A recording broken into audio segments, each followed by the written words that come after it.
al abaste. ¿Por qué no permitir que en México ocurra lo mismo? Que Pemex sea como Petrobras, que compita, que tenga inversión privada, que coloque su capital en la Bolsa Mexicana de Valores. Petrobras es un éxito y tenemos que seguir los ejemplos, las cosas buenas que se han hecho en otros países latinoamericanos. Ahora, la corrupción también es un, digamos, síndrome institucional.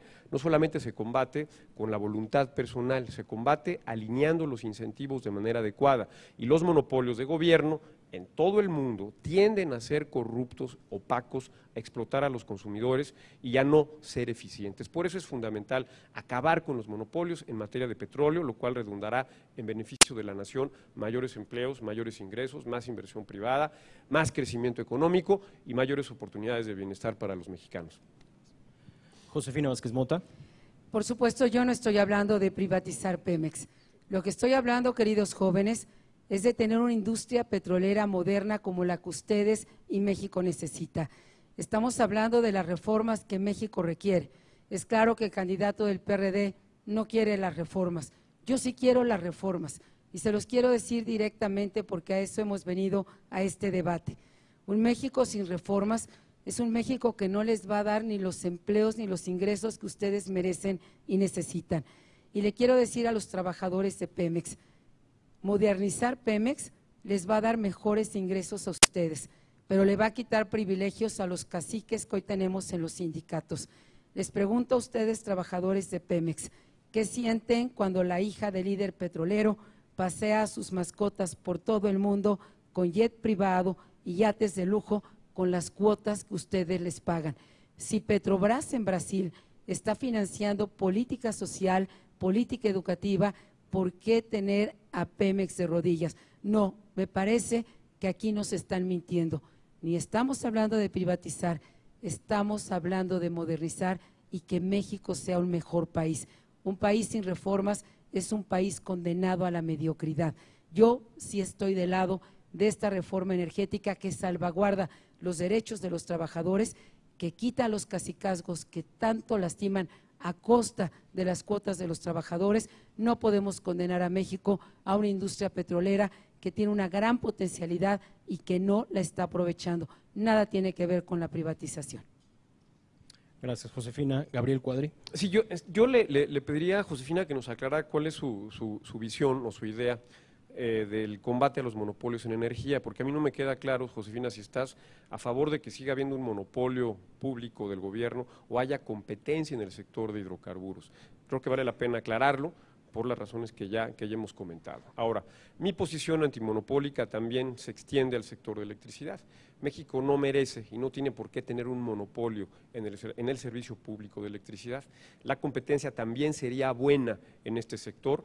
Ahí sí, esa sería una forma de abaratar las tarifas, de darle transparencia a los costos y a los precios. Los monopolios son opacos en la formación de precios y sobre todo, como yo lo he planteado, promover la energía renovable a partir de la competencia. México puede ser una potencia en materia eólica, en materia solar, en materia geotérmica, si permitimos y alentamos la inversión privada a través de un esquema de feed-in tariffs, competencia más primas por kilowatt hora producido en el sector eléctrico.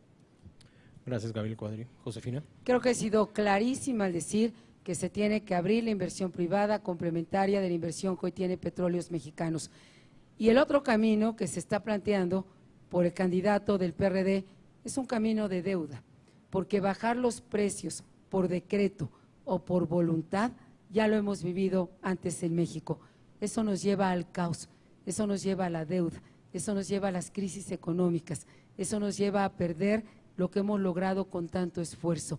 Ya hemos vivido ese México donde se acaban los créditos a la vivienda, donde se acaban los créditos a los automóviles, donde los niños tienen que salirse de la escuela y se pierden las propiedades. Si las cuentas no salen, el único camino se llama deuda. Y hoy tenemos una estabilidad y debemos volver a crecer. La estabilidad no es un fin en sí mismo. De esto seguramente podremos seguir conversando, pero mi posición es clarísima. Tenemos que abrir la competencia y tenemos que permitir a ustedes, los ciudadanos, ejercer el poder que solo da la competencia. Gracias, Josefina. Bueno, yo celebro que Josefina esté a favor de la competencia en el sector petrolero y por otro lado ilustrar lo que significa un monopolio. Pemex Refinación perdió el año pasado más de 260,000 millones de pesos.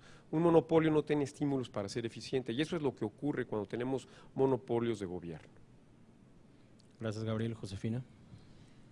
Bueno, hoy quiero reiterar a todos ustedes que por eso la competencia debe llegar en todas las agendas. Déjenme solamente darles un dato. El 40% de las familias más pobres dedica el 30% de su ingreso a adquirir bienes de mercados de muy baja competencia. Si esto se terminase, la pobreza bajaría aún más. Cuando fui secretaria de Desarrollo Social, 9 millones de mexicanos superaron la pobreza extrema. Yo ya he transitado este camino y por eso tenemos que seguir adelante. Gracias, Josefina. Se terminó tu tiempo. Gabriel Cuadri. Para terminar, un tema, digamos, asociado al de los monopolios, el gobierno federal gasta más en subsidiar los combustibles fósiles que en educación. Este año lo va a hacer y eso no es aceptable, es una aberración. Gasta 6 veces más en subsidiar combustibles fósiles que en combatir la pobreza. Eso no lo podemos aceptar los mexicanos. Por eso es fundamental desmantelar, desaparecer los subsidios a los combustibles fósiles. Gracias, Gabriel Cuadri. Bueno, gracias a los 3 candidatos por su participación, por aceptar venir a este debate. Lo celebramos y lo agradecemos todos los mexicanos, me parece. Vamos a pasar entonces, vamos a dar pie a la tercera etapa de este debate, con donde vendrá otro moderador que les explicará las reglas del mismo. Yo agradezco muchísimo a todo el mundo. Gracias. Hasta luego. Gracias, Rodrigo.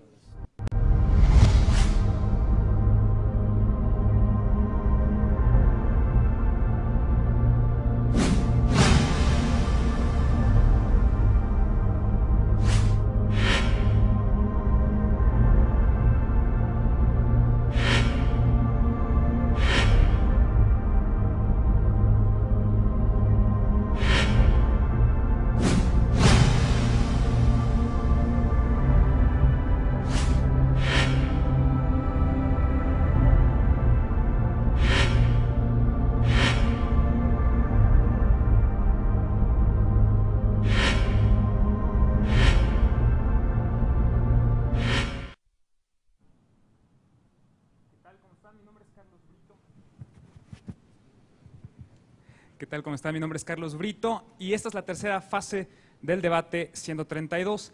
A lo largo de la semana anterior, en la plataforma Google Moderator, ustedes pudieron enviar sus preguntas a través de Internet. Las preguntas, una vez hecho el corte, fueron enviadas a un comité académico que revisó en particular problemas de redacción. Esas preguntas, al final, y como quedó convenido con los candidatos, serán revisadas las preguntas generales. Las preguntas generales se van a contestar durante esta fase. Cada uno de los candidatos podrá responder hasta 2 preguntas, por tanto toda la etapa comprenderá 6 preguntas en total. El orden en el que los candidatos presentes van a responder estas preguntas, insisto, 2 cada uno, también fue establecido por sorteo frente a notario público y es el siguiente. El primero es Andrés Manuel, el segundo es Josefina, el tercero es Gabriel. Procedo entonces, estas preguntas que están en este bowl, sacaré una por una y las procederé a leer. La primera, insisto, es para Andrés Manuel López Obrador. El usuario Vicente, del DF, plantea la pérdida de credibilidad del IFE y pregunta: ¿presentaría usted alguna iniciativa, y si es así, en qué sentido, para cambiar el método de selección de los consejeros del IFE y evitar las cuotas partidistas y garantizar que se representen los intereses de los ciudadanos? Les recuerdo que el candidato tiene hasta 1 minuto y medio, planteamos en este orden, 30 segundos puede ser réplica la candidata Josefina y 30 segundos el candidato Gabriel y cierra con 30 segundos. Esta dinámica se replicará a lo largo de las 6 preguntas. Por favor, hasta 1 minuto y medio. Tenemos que buscar un mecanismo de participación de los ciudadanos en la designación de los responsables de organismos electorales, porque en efecto, actualmente son los partidos los que los nombran y no actúan a partir de la libertad que deben de tener para garantizar elecciones limpias y libres. ¿Qué hacer en este caso? Se propone el plebiscito ciudadanos. Porque eso pone una espada de Damocles sobre los gobernantes y los obliga a tomar decisiones de corto plazo, a ser populistas y a no comprometerse con decisiones que realmente van a generar beneficios a lo largo de los años. Me parece que la revocación de mandato es una apuesta por el populismo y por el corto plazo. Cerramos con una réplica de 30 segundos. Bueno, yo sí creo en la revocación del mandato. El pueblo nombra, elige, el pueblo pone y el pueblo quita. ¿Por qué tenemos que soportar a un mal gobernante 6 años? ¿Cuánto se puede evitar? ¿Cuántas tragedias? ¿Cuánto sufrimiento? No quiero ejemplificar porque ando en el plan de la reconciliación. Pero Cerramos. Gracias por la respuesta. Continuando con el orden de participación, la siguiente en la lista sería la candidata Josefina. Sacó la siguiente pregunta y dice así: el usuario Hipsteria del DF pregunta acerca del respeto a las culturas de pueblos originarios como los huicholes, los zoques y zapotecos. ¿Cómo propone usted tratar las particularidades de los pueblos indígenas y cómo preservaría sus culturas? Hasta por minuto y medio, por favor. Con mucho gusto. Desde que fui secretaria de Desarrollo Social y tuve el privilegio de caminar México, hoy justamente porto una pulsera hecha por mujeres huicholas.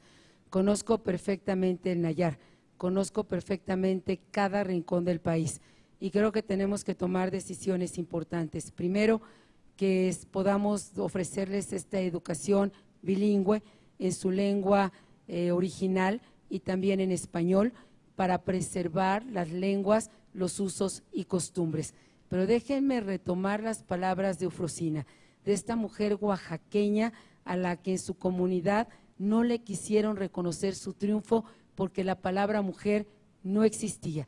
Escuchando a Eufrosina, ella decía: yo respeto los usos y costumbres, lo que no puedo aceptar son los abusos y costumbres. Creo que por lo tanto los usos y costumbres, siendo tan valiosos, hoy particularmente también tienen que apegarse a los derechos humanos.